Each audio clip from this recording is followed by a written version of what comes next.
मित्रों नमस्कार। आपका बहुत बहुत स्वागत है। मित्रों आज कुछ बेहद महत्वपूर्ण खबरें हैं। एक तो राम मंदिर को लेकर खबर है, सोने के दरवाजे तैयार हो गए हैं। दूसरा राबड़ी लोग है खबर है कि उन्होंने जो नौकरी के बदले प्लॉट लिए हैं उनमें उनके पूरे परिवार को आरोपी बनाया गया है। और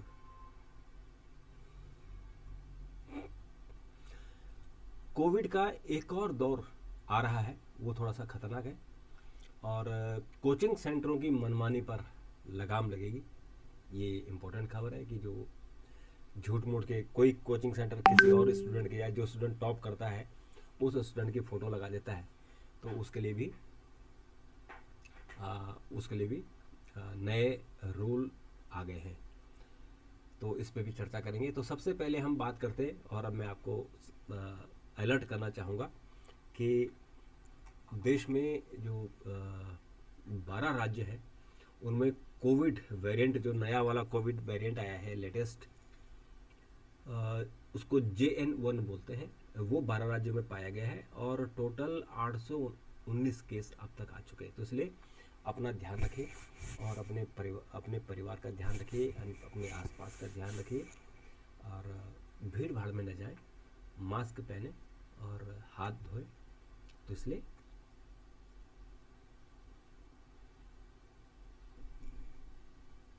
तो एक और अच्छी खबर से चर्चा की शुरुआत करते हैं कि आज राष्ट्रपति ने खेल पुरस्कार बांटे, जिसमें ध्यानचंद खेल रत्न अवार्ड है, अर्जुना अवार्ड है, द्रोणाचार्य अवार्ड है, ये दिए गए। तो हमारे जो मोहम्मद शामी हैं क्रिकेटर, उनको अर्जुन अवार्ड मिला। और जो हमारे बैडमिंटन प्लेयर हैं चिराग शेट्टी, इनको खेल रत्न मिला है। और दो लोगों को खेल रत्न मिला है, चिराग शेट्टी को और सात्विक को। तो इन्होंने देश का नाम कमाया। ये पहली बार वो लेके पहली बार ही ये स्वर्ण मेडल इन्होंने बैडमिंटन में जीता। तो ये बड़ी भारी इनकी उपलब्धि रही। और इसके बाद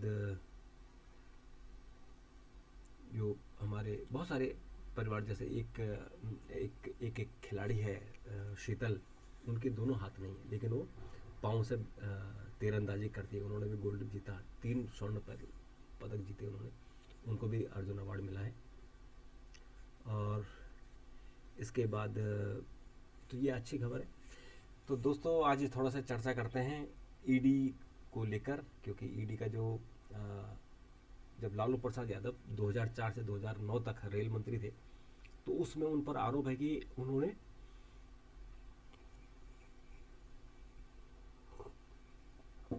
लोगों को नौकरी देने के बदले प्लॉट अपने नाम पर लिए। और इस पर ईडी ने पीएमएलए केस दर्ज किया।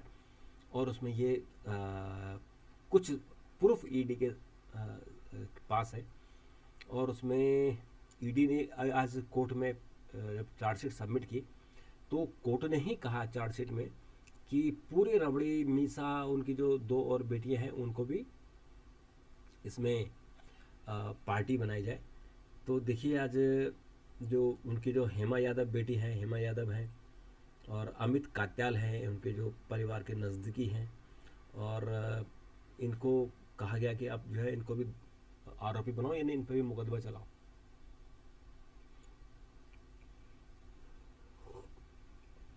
लेकिन मित्रों अब देखिए कि कुछ समय की, देखो अपने साथ कोई नहीं लेके गया। अपने जो जो आदमी, कोई भी आदमी कितना जिंदा रहता है, कितना आदमी इस धरती पर जीता है, और उसमें इस तरह के जो भ्रष्टाचार होते हैं, तो कुछ दिन के लिए चांदनी ज़रूर होती है कि आपको लगेगा कि मेरे पास बहुत धन आ गया। लेकिन उसके जो दुष्परिणाम होते हैं, जेल में रहना पड़ता है, परिवार तबाह हो जाता है। तो अच्छा है कि आप थोड़ा कम खाएं, तो कम सुविधाएं लें, लेकिन चैन से रहें। तो रबड़ी देवी और लालू प्रसाद यादव, रबड़ी आज 68 ईयर की हो गई हैं, और लालू प्रसाद यादव वो भी लगभग 75 साल के होने वाले हैं। तो अब उनको इस उम्र में शायद इस बात का अब एहसास हो रहा होगा कि शायद उस वक्त अगर ऐसा नहीं होता तो उनके जो बच्चे 4 बेटियां हैं उन पर ये केस लगा है, और बेटा जो तेजस्वी यादव है उनका राजनीतिक करियर कितना भविष्य उनका उज्जवल है, लेकिन देखिए वो भी बार बार उनको ईडी समन कर रही है। तो मित्रों, आज दिल्ली से एक बड़ी खबर है।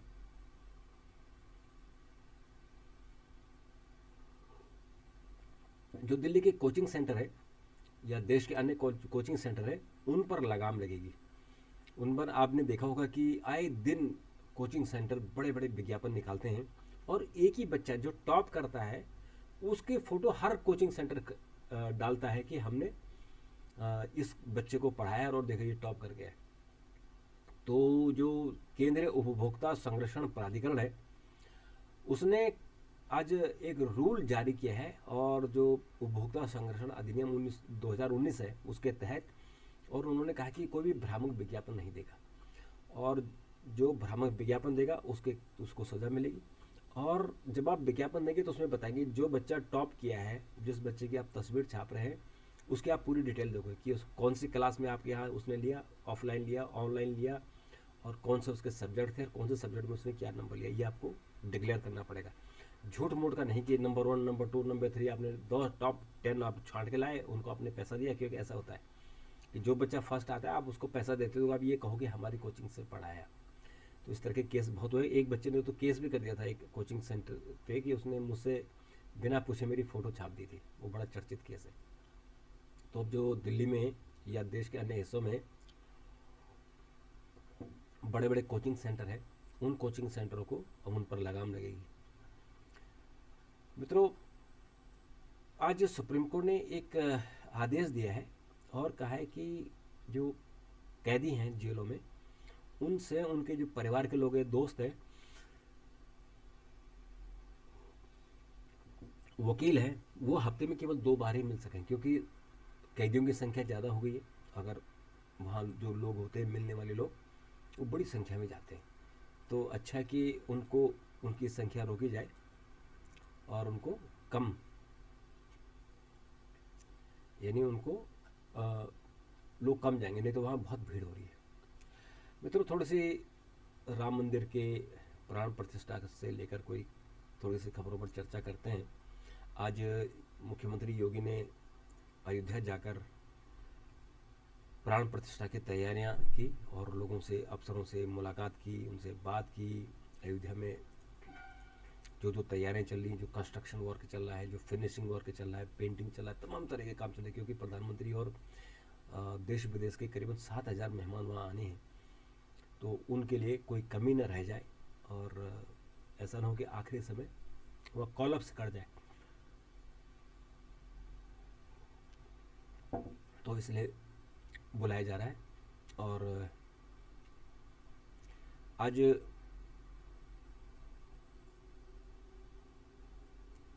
राम मंदिर में जो दरवाजे हैं, आज उसमें से कुछ दरवाजे हैं जो जिस पर सोने का पानी चढ़ाया गया है। करीबन जो 8 फीट ऊंचा और 12 फीट चौड़ा है, इसमें सोने की परत चढ़ा दी गई है। और 13 और दरवाजे हैं टोटल, जिन पर सोने का पानी चढ़ाया जाएगा। और इसमें टोटल वैसे तो 46 दरवाजे हैं, और इनमें से 42 दरवाजे हैं, और इन पर 100 किलोग्राम सोने की परत चढ़ाई जाएगी। तो आज एक फ़ोटो रिलीज़ किया राम मंदिर निर्माण ट्रस्ट ने, तो उन्होंने एक जो सोने का दरवाजे का चढ़ा हुआ है।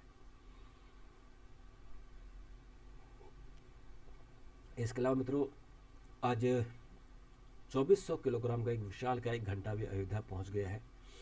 और ये घंटा है, बेसिकली ये एटा के जलेसर से ट्रक से घंटा लाया गया है।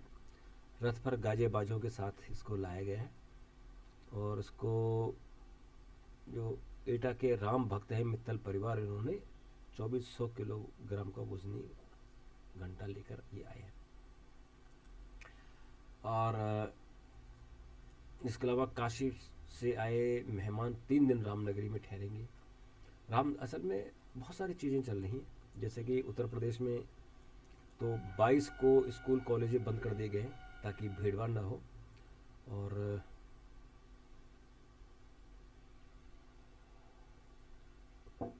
तो इस तरह से वहाँ पर जो डेवलपमेंट चल रहे हैं, बड़ी तैयारियाँ चल रही हैं, जगह जगह से लोग आ रहे हैं और उत्तर प्रदेश के लोगों में तो उत्साह वर्धन है।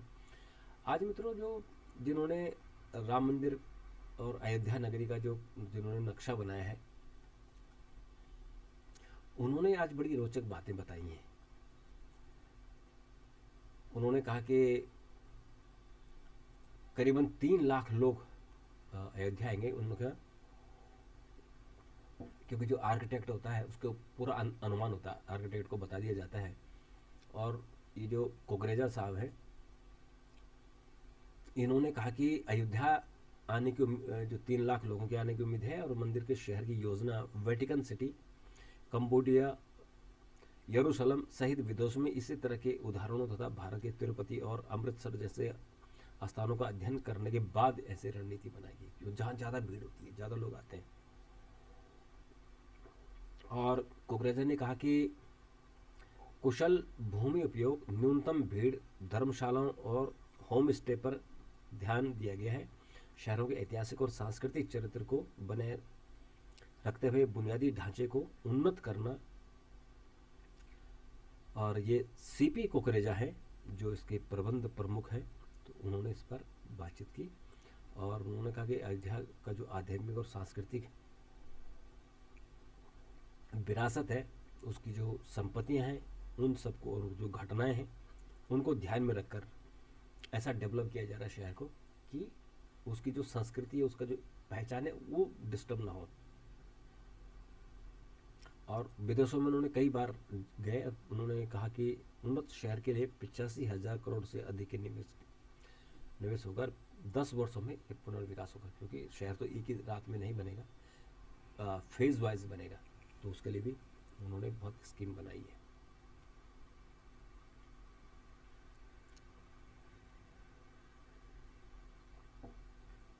तो इस तरह से। और मित्रों आज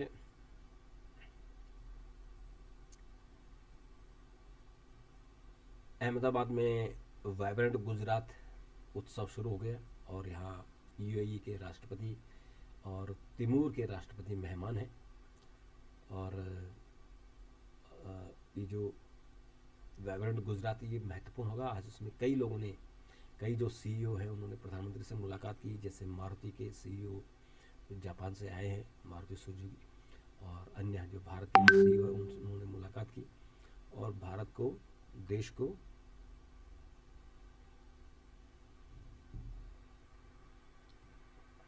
उन्होंने। तो इस तरह से मित्रों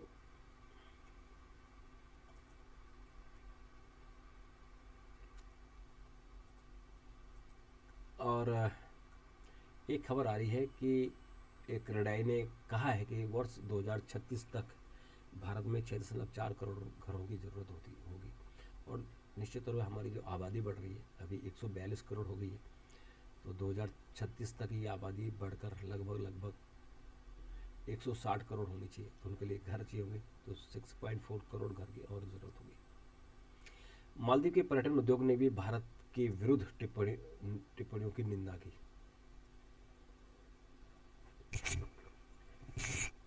मित्रों मालदीव के लोग अब जो भारत में बाइकआउट